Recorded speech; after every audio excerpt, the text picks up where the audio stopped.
जाणे भक्तीचा जिव्हाळा तोची दैवाचा पुतळा.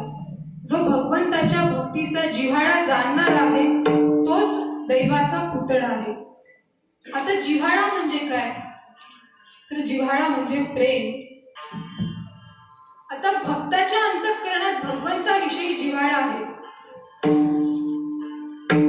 एकदा भगवंताचं डोकं दुखायला लागलं. मग औषध शोधायचं, पण काही जमत नव्हतं. डोक्यावर हात ठेवून बसले. भगवंताचं डोकं दुखायला लागलं, औषध मिळालं नाही, डोक्यावर हात ठेवून बसले. तेवढ्यात नारद मुनी आले. नारद मुनी म्हणाले, अरे देवा, काय झालं, असं का बसलास? पण डोकं दुखतंय. मग काही औषध? म्हणजे सगळं करून बघितलं पण काही होत नाही. तुझ्याकडे काही औषध असेल तर सांग. नारद मुनी म्हणाले, माझ्याकडे तर काही औषध नाही. मग भगवंत म्हणाले, एक काम कर, भक्ताच्या पायाची माती आण. ती माती जर माझ्या डोक्याला लावली ना तर माझं डोकं दुखायचं थांबेल. मग नारद मुनी निघाले माती आणण्याकरिता. आता असंच कीर्तन चालू होतं. कीर्तनातून 4-5 भक्त बाहेर आले आणि बाहेर आल्यानंतर त्यांना नारद मुनी त्यांच्याकडे गेले. त्यांना म्हणाले, तुमच्या पायाखालची माती पाहिजे. त्यांनी माती उचलली, मुठ्ठीभर माती उचलली आणि नारद मुनींच्या हातात दिली. नारद मुनी निघणार तेव्हा त्या भक्ताला शंका निर्माण आली. माती नेत आहे, पण कशाकरिता नेत आहे? माती कशाकरिता नेत आहे? म्हणून मग त्यांनी विचारलं, नारद मुनी थांबा, ही माती कशाकरिता नेत आहात? म्हणजे भगवंताचं डोकं दुखायला लागलं. ही माती जर त्याच्या डोक्याला लावली तर त्याचं डोकं दुखायचं थांबणार, म्हणून ही माती मी नेत आहे. तो म्हणाला, ही माती तुम्ही खाली टाका, ही सोबत न्यायची नाही. नारद मुनी म्हणाले, काय झालं? नाही, आधी तुम्ही माती खाली टाका. पण अरे काय झालं? माझ्या पायाची माती भगवंताच्या डोक्याला लावायची, मला कुठल्या नरकात जावं लागेल याचा विचार करा जरा. आणि ही माती आधी तुम्ही खाली टाका. नारद मुनींनी माती खाली टाकली. मग नारद मुनी त्याला म्हणाले, अरे बाबा, देवानीच सांगितलं पायाखालची माती आणायला. तो भक्त म्हणाला, देवाचं सगळं ऐकायचं नसतं. जे आपल्याला जमतं तेवढंच ऐकायचं असतं, सगळं ऐकायचं नसतं. त्याचं जर सगळं ऐकलं तर पंढरपूरला, आळंदीला जाऊन बसावं लागणार सगळं सोडून. असं कुठं असते का? म्हणे 7 दिवस कथा ऐकायची, त्यातही 1-2 तास ऐकायचं असतं आणि असं चांगलं झटकून उठायचं असतं. माणसं उठताना काही सरळ उठतात का? झटकून उठतात. इथे ऐकलं इथेच सोडायचं, मग घरी जायचं. असंच आपण ऐकतो की नाही? असं काही नसतं. म्हणे माती इथेच टाका, आम्ही माती देणार नाही. नारद मुनी निघाले, इतर भक्तांकडे गेले, पण कोणीही माती द्यायला तयार नाही. मग नारद मुनी देवाकडे गेले. देवाला म्हणतात, देवाला सगळं इतिहास सांगितला. देवा, कोणीही माती देत नाही. मग भगवंत म्हणाले, वृंदावनला जा आणि व्रज गोपिकांना विचार. नारद मुनी वृंदावनला गेले. वृंदावनला गेल्यानंतर सर्व गोपी पळत आल्या आणि नारदांवर प्रश्नांचा वर्षाव करायला लागल्या. कसा आहे माझा विठोबा? कसा आहे कृष्ण? तो म्हणाला होता येणार की नाही? आमची आठवण करतो की नाही? असे प्रश्न विचारायला लागले. नारद मुनीला विचारलं, कशाकरिता येणं केलं? नारद मुनी म्हणाले, भगवंताचं डोकं दुखते, तुमच्या पायाखालची माती पाहिजे. असं म्हटल्यानंतर गोपी म्हणाला, आल्यानंतर सांगायचं होतं ना, इतका वेळ कशाला घालवला? त्या गोपिकांनी आपल्या पायाखालची माती घेतली, नारदांच्या हातात दिली. म्हटले, थांबू नका, ताबडतोब निघा. नारद मुनींना वाटलं कुणीही माती द्यायला तयार नव्हतं. प्रत्येकाला नरकाची भीती वाटत होती. यांना काही वाटत नाही का? म्हणून नारदांनी गोपिकांना विचारलं, तुम्हाला नरकाची भीती वाटत नाही? ही माती जर भगवंताच्या डोक्याला लावली तर तुम्हाला नरकात जावं लागेल. गोपिका हसल्या. म्हणे, काय झालं? हसण्याचं कारण काय? तेव्हा गोपिका म्हणतात, गोपिकांनी दिलेलं उत्तर फार सुंदर आहे. आमच्या पायाची माती भगवंताच्या डोक्याला लागल्यानंतर त्याचं डोकं जर दुखायचं थांबत असेल तर आम्ही खुशाल नरकाला जायला तयार आहे. याला म्हणतात जिव्हाळा. विठ्ठल विठ्ठल.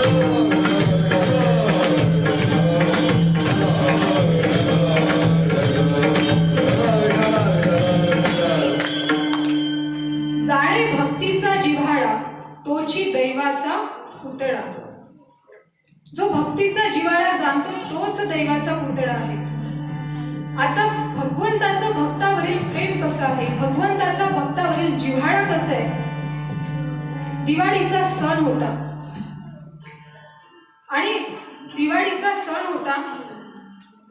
नामदेव महाराजांची आई भगवंताकडे गेली आणि देवाला म्हणते, देवा तू हे काय चालवलंस, तू फक्त विटेवर नुसता उभा राहतो, माझ्या मुलाला वेड लावलं, सारखं तो तुझ्या देवळात येऊन बसतो, काही काम करत नाही, काही करत नाही. बघा व्यवहारामध्ये काय होतं, एखाद्या आईला 3 मुलं आहेत आणि एक मुलगा नोकरी करतो, एक मुलगा शेती करतो आणि एक मुलगा भक्ती करतो. तिला विचारलं तुझा मोठा मुलगा काय करतो, ती म्हणणार माझा मोठा मुलगा नोकरी करतो. मधला मुलगा काय करतो, मधला मुलगा काय करतो, तर ती म्हणणार तो शेती करतो. आणि तिसरा जो मुलगा आहे तो काय करतो, तर ती म्हणणार तो काहीच नाही करत. म्हणतो की नाही, भक्ती करणारा म्हटलं की तो काहीच नाही करत, असंच आपण म्हणतो. मग नामदेव महाराजांची आई म्हणाली, तो काहीही करत नाही, नुसतं तुझ्या पुढे येऊन बसतो, काही काम करत नाही, काही नाही, दिवसभर तुझ्या पुढे येऊन बसतो, तुझं नाम गातो, तुझं स्वरूपाचं वर्णन करतो, सारखं तुझं चिंतन करतो, तुझ्या पुढे येऊन बसतो. मग आता बातमी नामदेव महाराजांकडे जाणार. नामदेव महाराज मंदिरात आले, देवळात आले. नामदेव महाराज देवळात आले आणि आल्यानंतर भगवंत म्हणाले, आला तसा चालता हो, थांबायचं नाही, आला तसा चालता हो. नामदेव महाराज म्हणाले, काय झालं देवा, आता तर चांगला होता, आता अचानक तुला रागवायला काय झालं. भगवंत म्हणाले, मला तुझं काही एक ऐकायचं नाही, ते आधीचही मला माहिती, तू चालता हो, आधी थांबायचं नाही, इथं जा नामात जा, थांबू नको, जा तू. नामदेव महाराज म्हणाले, अरे बाबा देवा, मला असं म्हणू नको, मी तुला सोडून कुठे जाणार, तुझ्याशिवाय मला कोणी नाही, जाणार तरी कुठे, मला जा म्हणू नकोस. भगवंत म्हणाले, तू जा जा, तू जा, थांबू नको. नामदेव महाराज म्हणाले, मी जाईल. ते म्हणाले, जा. मी जाईल बरं का देवा, नाही जास तू. मग आता नामदेव महाराजांनी पाठ फिरवली. जशी पाठ फिरवली भगवंताला कसं तरी व्हायला लागलं. नामदेव महाराज पुढे निघाले. आता भगवंत म्हणायला लागले, नामा थांब, नामा जाऊ नको, नाम्या थांब. नामदेव महाराज निघाले, पुढे निघाले, बोलत नाही, काही ऐकत नाही, सरळ निघाले. भगवंत परत आवाज देतोय, नामा थांब. मग नामदेव महाराज म्हणतो, आधी कसा म्हणाला, जा म्हटलं ना आधी, आता थांबणार नाही, आता मला थांबवायचं नाही. आणि नामदेव महाराज निघाले. नामदेव महाराज, भगवंत आवाज देत आहे, नाम्या थांब. नामदेव महाराज थांबायला तयार नाही, महाद्वाराच्या बाहेर निघाले. आणि पुढे गेल्यानंतर भगवंताची व्याकुळता वाढली, नामा जातोय. तेव्हा भगवंतांनी नामदेव महाराजांना शपथ घातली, तुला कुंडलिकाची शपथ, नाम्या थांब. आणि नामदेव महाराज थांबले. थांबल्यानंतर भगवंत नामदेव महाराजांकडे गेले आणि नामदेव महाराजांना म्हणतात, आधी नामदेव महाराज भगवंताला म्हणाले होते की तुझ्याशिवाय मला कोणी नाही बाबा, कुठे जाऊ. पण आता भगवंत नामदेव महाराजांना म्हणतो, नाम्या मला सोडून जाऊ नको, तुझ्याशिवाय मला कोणी नाही रे. भगवंताच्या डोळ्यात अश्रू यायला लागले. नामदेव महाराज रडायला लागले. दोघांनी एकमेकांना मिठी मारली आणि या प्रेमामध्ये दोघेही चिंब होऊन नहाले. हा जिव्हाळा आहे, हा भक्तीचा जिव्हाळा आहे. भक्त भगवंतावर प्रेम करतो एवढंच नाही, भक्तांनी भगवंतावर प्रेम केल्यानंतर भगवंतही भक्तावर तेवढंच प्रेम करतो, उलट जास्त प्रेम करतो. विठ्ठल जो असा भक्तीचा जिव्हाळा जाणणारा आहे तोच फक्त दैवाचा पुतळा आहे, असं तुकाराम महाराज म्हणतात. दैवाचा पुतळा पाहता येतो का? आपण पुतळे बघितले, वेणाचे पुतळा बघता येतो, मातीचा पुतळा बघता येतो, लाकडाचा पुतळा बघता येतो, लोखंडाचा पुतळा बघता येतो, पण जाणे भक्तीचा जिव्हाळा तोची दैवाचा पुतळा बघता येणार का?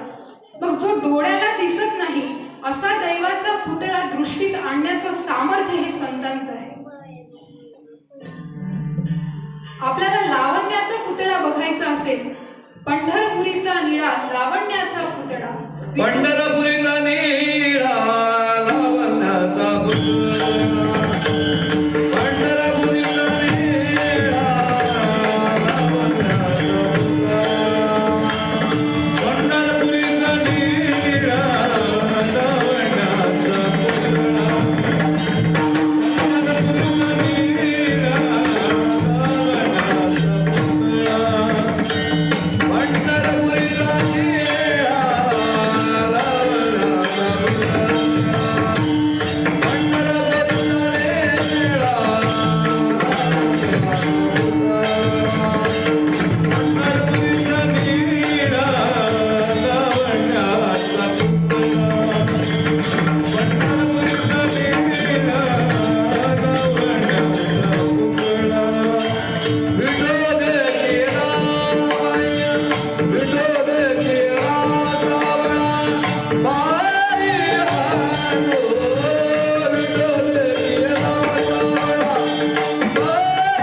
काही येवो.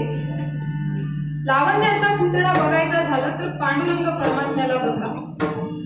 मदनाचा पुतळा बघायचा असेल तर राजस सुकुमार मदनाचा पुतळा रवी शशिकडा लोक. राजस सुकुमार मदनाचा पुतळा, राजस सुकुमार मदनाचा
राजस सुकुमार मदनाचा पुतळा. मदनाचा पुतळा बघायचा असेल, मदन डोळ्याने बघता येत नाही, पण ते बघायचं असेल तर पांडुरंगाकडे बघा. प्रेमाचा पुतळा बघायचा असेल तर पांडुरंगाकडे बघा. विठ्ठल प्रेमाचा पुतळा. पांडुरंग परमात्म्याकडे बघा. कैवल्याचा पुतळा बघायचा असेल, कैवल्याचा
कैवल्याचा पुतळा बघायचा असेल तर ज्ञानेश्वर महाराजांकडे बघा.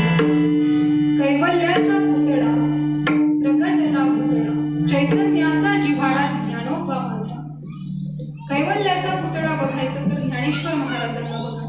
मग जो भक्तीचा जिव्हाळा जाणणारा आहे, असा जो भक्त आहे, तो भक्तच फक्त दैवाचा पुतळा आहे. दैव म्हणजे भाग्य. काही जणांकडे संसाराचं भाग्य असतं, परंतु परमार्थाचं भाग्य नसतं. काही जणांकडे परमार्थाचं भाग्य असतं, परंतु संसाराचं भाग्य नसतं. काहींकडे परमार्थाचंही भाग्य नसतं आणि संसाराचंही भाग्य नसतं. आणि काहींकडे परमार्थाचंही भाग्य असतं आणि संसाराचंही भाग्य असतं. आपण संतांचं चरित्र जर बघितलं तर त्यांच्या ठिकाणी संसाराचं भाग्य नाही, पण परमार्थाचं भाग्य केवढं मोठं. तो आणि मी नाही तुझ्या ज्ञानदेव आत्मा माझा असं पांडुरंगाने म्हणावं, एवढं भाग्य परमार्थाचं संतांचं आहे. मी आणि तो एकच आहे असं भगवंताने म्हणावं, ज्ञानदेव आत्मा माझा आहे असं भगवंताने म्हणावं, हे परमार्थाचं संतांचं भाग्य आहे. संसाराचं भाग्य जर आपण बघितलं तर संसाराचं भाग्य हे संतांकडे नाहीच. कुठल्याही संताचं आपण चरित्र बघितलं तर संसाराचं भाग्य नाही. पण नाथ महाराजांचा विचार केला तर तिथे संसाराचं भाग्य आहे आणि परमार्थाचंही भाग्य आहे. ज्ञानेश्वर महाराज ज्या वेळेला ज्ञानेश्वर महाराजांनी समाधी घेतली त्यानंतर मुक्ताई ज्या आहेत त्या सांगतात की आमच्या आई वडील ज्या वेळेला गेले त्यावेळेला आम्ही खूप लहान होतो. आमच्या आई वडील गेले त्यावेळेला आम्ही खूप लहान होतो. त्यांचं संसाराचं भाग्य जर बघायचं असेल तर कसं आहे बघा. मुक्ताई सांगते की आमच्या आई वडील गेले तेव्हा आम्ही फार लहान होतो आणि ज्ञानेश्वर माऊली आणि निवृत्तीनाथ महाराज दोघेही कोरण्णाची भिक्षा आणायची, कोरी भिक्षा आणायची आणि सोपान दादाला मुक्ताईचं संगोपन करण्याकरिता घरी थांबवलं जात होतं. तिला तिचं संरक्षण करण्याकरिता सोपान दादांना घरी थांबवायचं आणि निवृत्तीनाथ महाराज ज्ञानेश्वर महाराज भिक्षाटनाला जायचे. पण ही कोरी भिक्षा आणायची. कोरी भिक्षा आणायची एवढंच नाही तर आठवड्यात एकदाच भिक्षा मागायची, रोज नाही मागायचे. ते मिळालेली भिक्षा 7 दिवस पुरवायची. असं त्यांचं संसाराचं भाग्य होतं. ती कोरी भिक्षा त्यांनी घरी आणल्यानंतर ते शिजवायची कोण? मुक्ताई लहान होती. रांगत रांगत इंद्रायणी मध्ये जाईल म्हणून तिला पाहण्यासाठी म्हणून सोपान दादाला तिथे थांबवलेलं. अशी मुक्ताई ती आणलेली कोरी जी भिक्षा आहे ती शिजवणार आणि ती हे सगळेजण खाणार. हे त्यांचं संसाराचं भाग्य आहे. आपण जर आज ज्ञानेश्वर महाराजांचं नाव घेतलं तर आपल्याला खायला काही कमी पडत नाही. पण ज्ञानेश्वर महाराजांना घालायला काय होतं? काय होतं? फाटलेलं धोतर जे असतं, विरलेलं धोतर जे असतं त्याचा फाटलेला भाग काढल्यानंतरचा जो भाग शिल्लक राहतो त्याला फटकूर म्हणतात. आणि तो फटकूर, तो कापड त्यांनी आपल्या लज्जा रक्षणासाठी वापरायचा. असं त्यांचं संसाराचं भाग्य होतं. काय भाग्य आहे बघा. संसाराचं भाग्य संतांच्या ठिकाणी नाही. ज्यांना घालायला कपडे नाही, चालायला पायात चप्पल नाही, पायाला ऊन लागते, पायाला चटके लागते, सोपान दादा रडते म्हणून ज्ञानेश्वर महाराजांनी सोपान दादांना पायाला वडाच्या पारंब्यांनी पानं बांधायची ही त्यांची परिस्थिती. अशी परिस्थिती आज आपल्यावर आहे का? नाही. आज ज्ञानेश्वर महाराजांचं नाव जर आपण घेतलं तर सोन्या चांदीचा पाऊस पडतो इतकं सामर्थ्य ज्ञानेश्वर महाराजांच्या नावात आहे.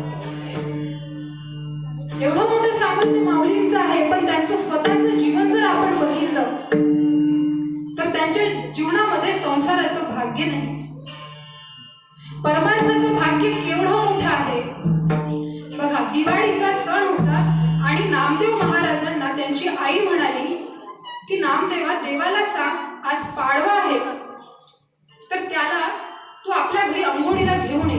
त्याला मला उठण्याने स्नान घालायचंय. त्याला अंघोळीला आपल्या घरी आण. मग नामदेव महाराज निघाले, देवळात गेले, भगवंताला सांगितलं देवा माझ्या आईला तुला स्नान घालायचंय, तू माझ्या घरी चाल. मग भगवंत म्हणाले मी तुझ्या घरी यायला तयार आहे पण पाडव्याचा दिवस, दिवाळीचा दिवस आणि मग या दिवशी सर्व भक्त सकाळी काकटा आरती करायला येणार. त्यांना जर मी दिसलो नाही तर ते मला सर्वत्र शोधणार. मग आता काय करायचं? मी तुझ्या घरी आल्यानंतर मी त्यांना दिसणार नाही. तुझ्याकडे काही युक्ती आहे का? सांग म्हणे. नामदेव महाराजांनी विचार केला आणि म्हणाले हो देवा, एक युक्ती आहे. तू माझ्या घरी जा अंघोळ करण्याकरिता आणि मी तुझ्या जागेवर उभा राहतो.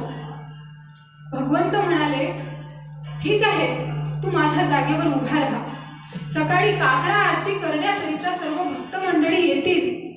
ते आल्यानंतर ते तुझ्या तोंडाला लोण्याचा गोळा लावेल. तो खायचा नसतो, तो लावेल फक्त. लावू दे, खायचा नाही. खायचा नसतो, तो फक्त लावणार. तू जर तो खाल्ला तर त्यांना नक्कीच शंका येणार की हा विठोबा नाही, कोणीतरी दुसराच आहे म्हणून हा खायचा नाही. माझ्या जागेवर उभा झाला ना मग आता खायचं नाही, माझ्यासारखं वागायचं. केवढं मोठं परमार्थाचं सामर्थ्य. भगवंताच्या ठिकाणी संतांनी उभं राहावं हे संतांचं परमार्थिक भाग्य आहे. भक्ती कशाला म्हणतात? भगवंतावर प्रेम करणं याला भक्ती म्हणतात. जाणे भक्तीचा जिव्हाळा तोची दैवाचा पुतळा. भगवंतावर प्रेम करणं ही झाली भक्ती. मग आपण भगवंतावर प्रेम करतो का? बघा, ज्याच्यावर आपण प्रेम करू तसं त्या प्रेमाला नाव येतं. आपण जर व्यक्तीवर प्रेम केलं तर त्याला मोह असं नाव येतं. अर्जुनाच्या ठिकाणी मोह झाला होता. मी अर्जुन आहे आणि हे सर्व माझे आहे असा मोह झाला. मोहाने ग्रस्त झाले अर्जुन. मग तो मोह घालवण्याकरिता भगवंतांनी भगवद्गीता सांगितली. मोह, जेव्हा व्यक्तीवर आपण प्रेम करतो तेव्हा त्याला मोह म्हणतात. आणि जेव्हा आपण वस्तूवर प्रेम करतो तेव्हा त्याला आसक्ती म्हणतात. घरादारावर प्रेम करायचं, गाडीवर प्रेम करायचं, आपल्या घरातल्या वस्तूंवर प्रेम करायचं, बँक बॅलन्सवर प्रेम करायचं, ही आहे आसक्ती. आणि व्यक्तीवर प्रेम करायचं, आपल्या बाळांवर, आपल्या बायकोवर, आपल्या आई वडिलांवर प्रेम करायचं, हा झाला मोह. आणि जेव्हा आपण आपलं प्रेम भगवंताच्या ठिकाणी लावतो तेव्हा त्याला भक्ती म्हटलं जातं. तेव्हा त्याला भक्ती हे नाव प्राप्त होतं. आपण भगवंतावर प्रेम करतो का? विचार करा. भगवंतावर प्रेम आपण करतो का? आपलं थोडं प्रेम आपल्या मुलाबाळांवर, थोडं प्रेम आपल्या आई वडिलांवर, थोडं प्रेम आपल्या बायकोवर, थोडं प्रेम आपल्या नातेवाईकांवर, थोडं प्रेम सर्व दुनियेवर, मग उरलं सुरलं भगवंतावर. आहे की नाही? उरलं सुरलं भगवंतावर मग आपण प्रेम करतो. मग आपण देवाला प्रेम करायचं कसं करायचं असतं? तर भगवंताला प्रेम करताना जसं आपण आपल्या मुलाची काळजी घेतो ना, त्याचप्रमाणे भगवंताची काळजी घ्यायची असते. त्याला प्रेम म्हणतात. जशी आपण आपल्या पतीची काळजी घेतो ना, तशीच भगवंताची काळजी घ्यायची असते. सकाळी उठल्यानंतर त्याला स्नान घालायचं. स्नान झाल्यानंतर त्याला नैवेद्य दाखवायचा. त्याला नैवेद्य दाखवायचा नाही, खाऊ घालायचा. मी मुद्दाम खाऊ घालायचा शब्द वापरते. आपण खाऊ घालतो का की दाखवतो? काय करतो? दाखवतो. मला सांगा, दाखवलेली गोष्ट खायची असते की पाहायची असते? पाहायची असते. मग देव काय करतो? दाखवलेलं पाहतो.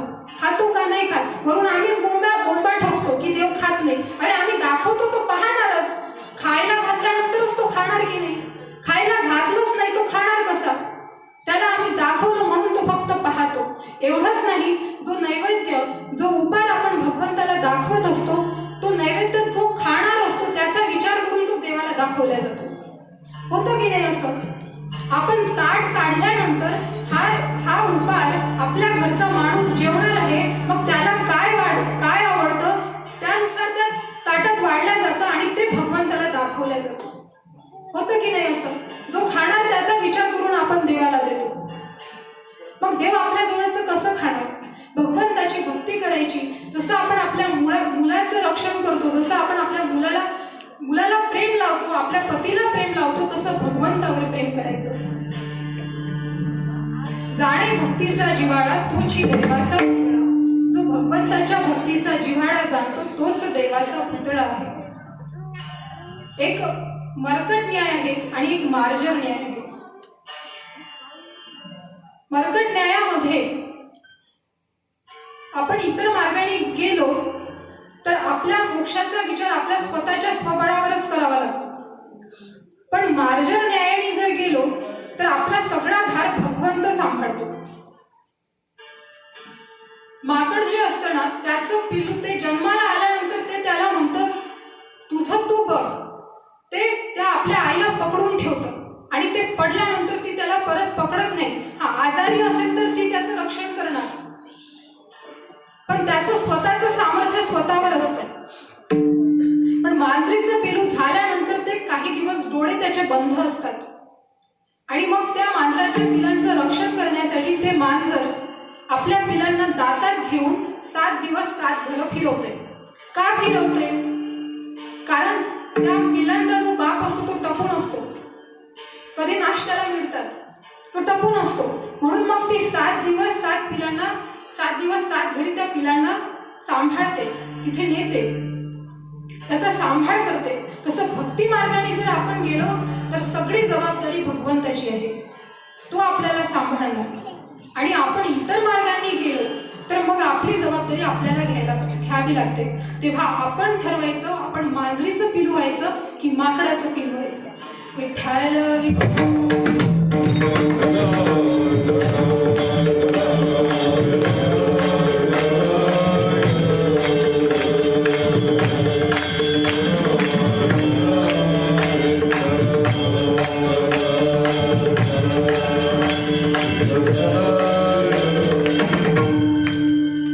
जाणे भक्तीचा जिव्हाळा तोची दैवाचा पुतळा. जो भगवंताच्या भक्तीचा जिव्हाळा जाणतो तोच दैवाचा पुतळा आहे.